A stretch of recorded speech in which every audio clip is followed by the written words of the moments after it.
ದುರ್ಯೋಧನ ಮತ್ತು ದುಶ್ಯಾಸನ ಮಾತ್ರವೇ ಕೌರವರಲ್ಲ.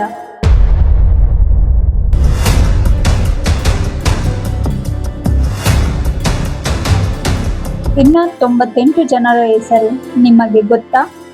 ಪಾಂಡವರು 5 ಜನರಾಗಿರುವುದರಿಂದ ಅವರ ಹೆಸರುಗಳು ನಮಗೆ ಎಲ್ಲರಿಗೂ ಗೊತ್ತೇ ಇರುತ್ತದೆ.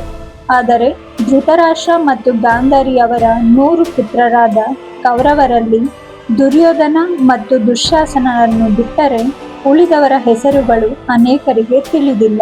ವೇದವ್ಯಾಸರ ಆಶೀರ್ವಾದದಿಂದ ಗಾಂಧಾರಿ 100 ಗಂಡು ಮಕ್ಕಳ ತಾಯಿಯಾಗುತ್ತಾರೆ ಎಂದು ಮಹಾಭಾರತದಲ್ಲಿ ಹೇಳಲಾಗಿದೆ.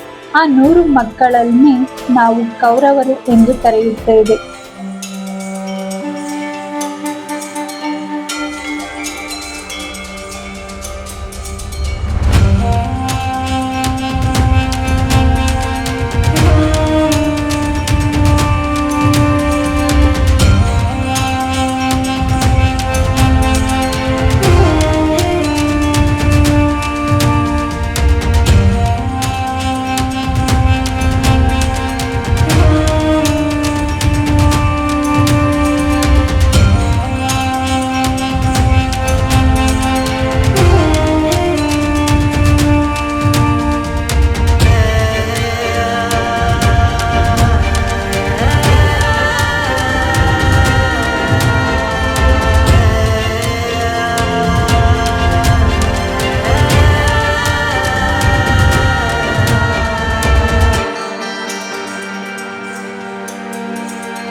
ಈ ಶತಪುತ್ರರಿಗೆ ಒಬ್ಬ ಸಹೋದರಿ ಕೂಡ ಇದ್ದಾಳೆ.